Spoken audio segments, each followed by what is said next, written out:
Example problem 3 asks us to identify the following mirrors as either a plane mirror or a spherical mirror. A plane mirror is a flat mirror, and a spherical mirror is shaped in a dome. It can be either concave or convex. So A is a flat, square-shaped bedroom mirror. That would be a plane mirror. B is a domed security mirror on the ceiling of a grocery store. That would be spherical.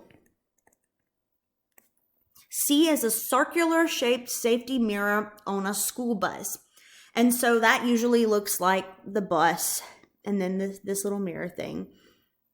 And then it's circular, but it protrudes. And since it protrudes, it's going to be a spherical mirror. And D is a long rectangular shaped bedroom mirror. That is going to be a plane mirror. Let me know if you have any questions about example problem 3.